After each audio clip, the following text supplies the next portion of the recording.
Bienvenue donc dans cette deuxième partie du tutoriel IFI. Donc nous allons maintenant construire le contexte. Donc je vais mettre dans une vue face en plein écran. J'aurais très bien pu F, Alt W. Je rappelle, quand on est dans une vue face, la molette me permet de glisser. Et en tournant la molette, de zoomer. Je vais zoomer de manière à voir ma grille au centimètre et créer un rectangle. Créer une forme rectangle. Je vais me faire à la rigueur un zoom en arrière, je vais le construire avec des chiffres ronds en utilisant clic gauche pour l'activer, clic droit pour le configurer, donc la même fonction qui nous a permis d'ouvrir le pop-up grille origine, pour utiliser point grille, ce qui va me permettre comme ça d'utiliser la grille pour construire mon enceinte. On va faire une enceinte, voilà, 1 mètre de haut, 60 de large, une bonne grosse enceinte. Je vais aussi venir construire un cercle, et ce coup-ci, zoomer un coup en avant pour avoir le centimètre. Je vais me faire un 25 cm de rayon pour le boomer. On va le grimper un petit peu. On va d'abord construire le cercle qui va nous faire, voilà, le 8. Donc lui, on va le monter de 5 cm de hauteur. On va le mettre à 35 en Z.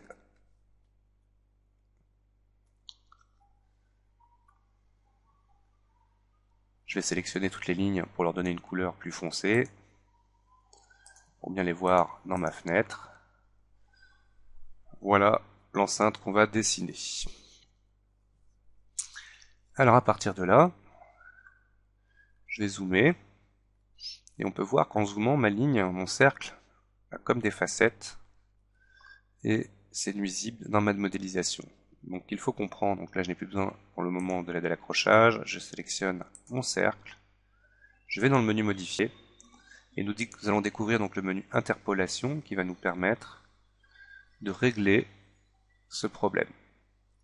Par défaut, le pas, c'est le nombre de sous-sommets créés pour lisser ma ligne. Un clic droit dans les doubles flèches, et là on constate que je n'ai plus qu'un carré. 1 pas, 2 pas, 3 pas, 4 pas, etc. Par défaut, il est à 6. On peut charger soi-même le nombre de pas que l'on désire, ou cocher adaptatif, qui automatiquement générera un nombre de pas suffisant pour avoir un lissage correct. Donc je sélectionne mon autre cercle, je lui demande aussi un lissage adaptatif. À partir de là, je suis prêt donc maintenant pour venir créer la ligne qui va représenter la membrane. Alors facilement aussi, pour savoir où est le centre de ce cercle, je sélectionne le cercle, et quand je vais cliquer sur ligne, automatiquement il va conserver le pivot au niveau le pivot de mon cercle. Donc là je vais faire juste 1 cm au-dessus, aller 1 cm en dessous, et faire une petite bordure comme ça de 2 cm. À chaque fois, un seul clic me permet donc, en utilisant la grille, de facilement créer ces 5 sommets. À la fin, un clic droit pour sortir de la création, et un clic droit pour sortir de la création de ligne. Pour le moment, je n'ai plus besoin de l'aide à l'accrochage, je le désactive. Nous avons notre cercle, lui, à 35 cm en Z. Je vais demander donc au pivot de cette ligne d'être aux mêmes coordonnées. Simplement, je vais dans le menu hiérarchie, je vais modifier le pivot et lui dire donc d'être à 35 en Z et 0 en Y. En gros, il a le pivot identique à mon cercle.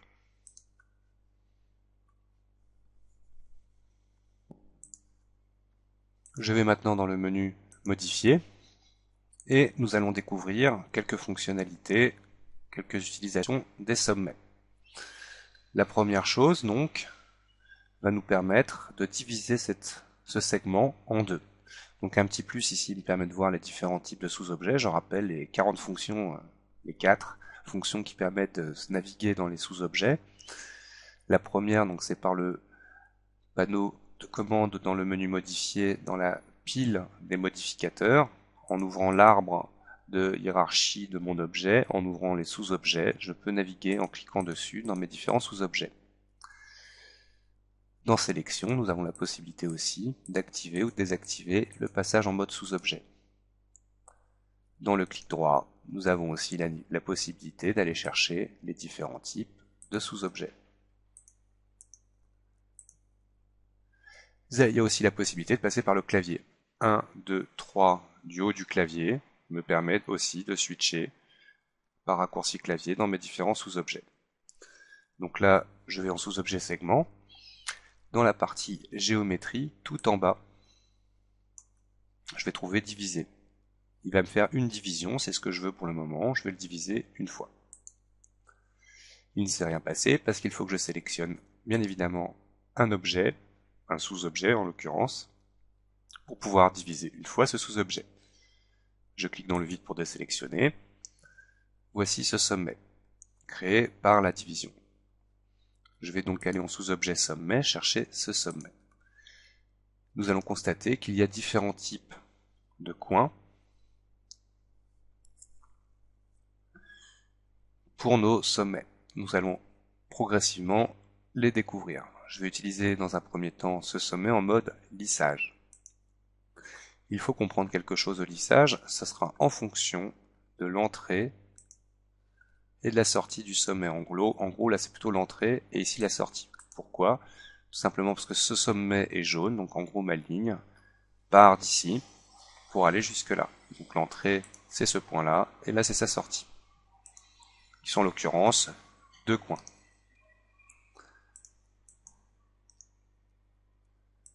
Je sélectionne donc celui-ci qui est maintenant en mode lissage. Grâce à déplacer, je vais grimper sur un axe pour venir lisser ma ligne. Le but étant d'éviter d'aller au-dessus, je dirais, de 36, et en tout cas d'éviter d'avoir quelque chose de pointu au final. Donc je dirais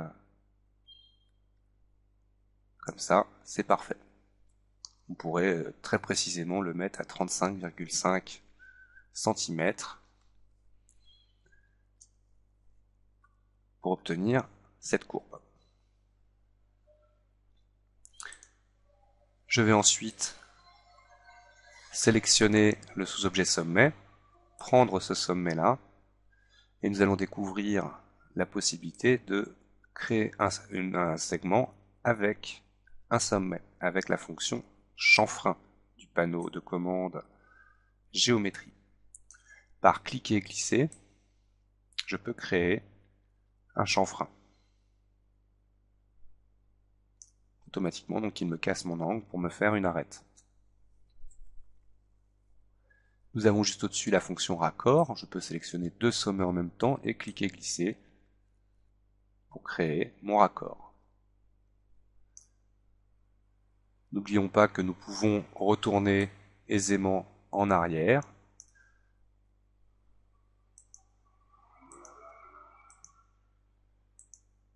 Pour au cas où modifier notre raccord. Si jamais vous avez un truc qui se fait automatiquement, vous n'avez pas le choix, ça va au maximum tout de suite. Vous pouvez passer ici par la double flèche en cliquant, glissant, ou en rentrant directement une valeur.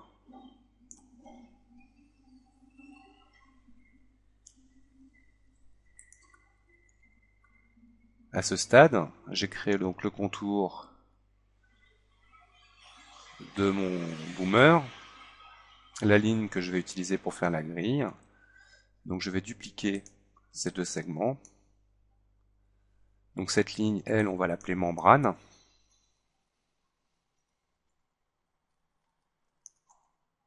Voilà. Ma membrane, je vais donc lui détacher ces deux segments. mais bien prendre la fonction copier, et je détache. Celui-ci sera gris, que voici. Donc je l'ai détaché en fonction de copier, ce qui veut dire tout simplement que les sommets, ces deux sommets-là sont toujours présents. Donc on va imaginer, ça sera le haut du bulbe de l'enceinte, et ce sommet maintenant, du coup, je vais d'abord le positionner à peu près à l'endroit désiré, et constater que le sommet qui a été créé ici, celui-ci, est un coin de Bézier. Donc il y a deux petites poignées qui tordent ma ligne. Et là on constate comme tout à l'heure un problème avec l'interpolation de ma ligne. Donc je vais la cocher adaptatif. D'ailleurs ne pas oublier de demander aussi à ma grille, dans l'interpolation, qu'elle soit adaptative. Alors là, on dirait que pour elle, le mieux, ça n'était plutôt de la laisser en mode pas. On peut lui en mettre quelques-uns, on va lui mettre 10 pas pour la grille. Et celui-ci, le laisser en adaptatif. La membrane. Je vais donc à ma membrane venir modifier le sommet qui était en lissage, le passer, clic droit, coin de Bézier. Clic gauche sur coin de Bézier. Voici ce que ça donne. Pour l'instant, il repère en fait ce que faisait l'effet du lissage.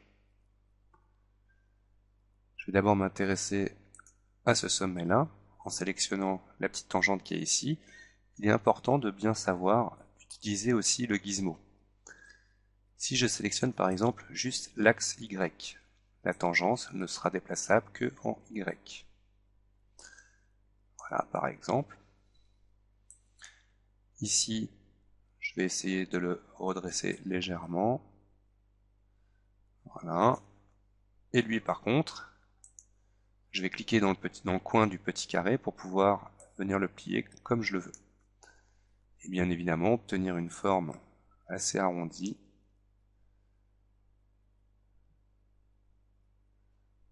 Voilà, comme ceci, à peu près. Je vais en profiter donc en sous-objet segment maintenant pour détacher ces segments-là, toujours tout en bas donc du panneau géométrie, mais cette fois-ci sans la fonction copier. Je clique sur détacher, et on va l'appeler contour.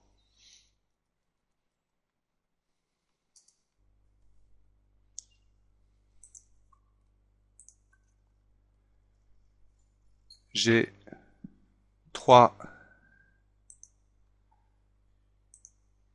splines. Je vais maintenant passer en perspective. Voici donc pour l'instant le résultat. Je vais avant toute chose venir dupliquer donc ces 3 splines.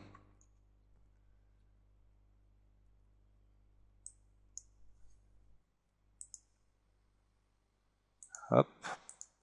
Alors pour faciliter les choses, je vais lier avec sélection liaison à l'origine cette ligne-là. Cliquez, glisser, hop.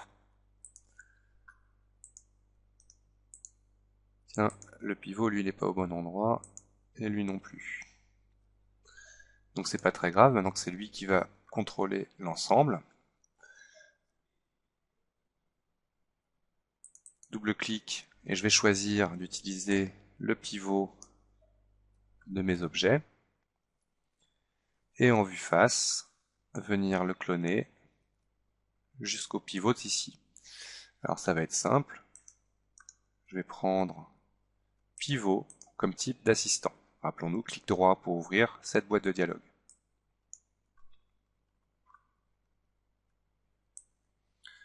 Alors bien évidemment, j'espère voir au moins l'endroit où je veux atteindre. Shift, je clique dans mon petit cercle. Hop. En copie, automatiquement, donc il s'est calé au pivot de cet objet-là. Alors le but maintenant, ça va être de redessiner les sommets. Je vais prendre le contour en utilisant la grille,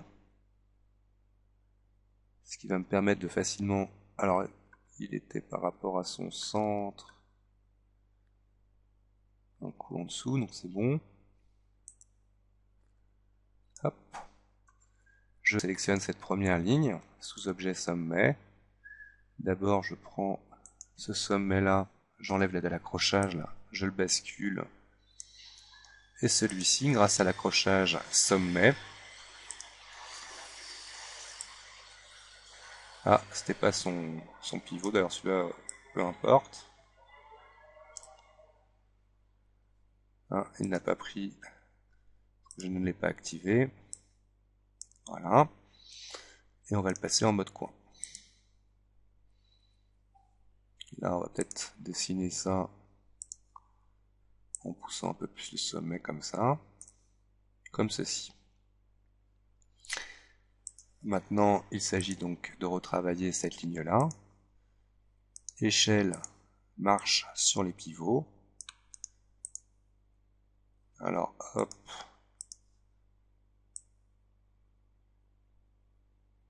On va lui donner un...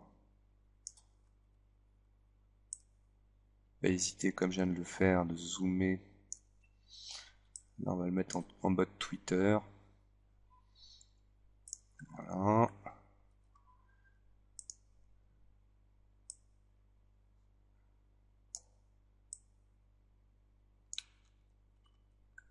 Comme ça. Et la redessiner.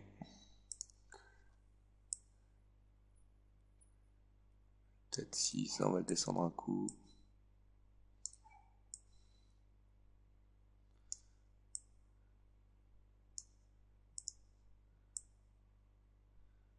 Comme cela.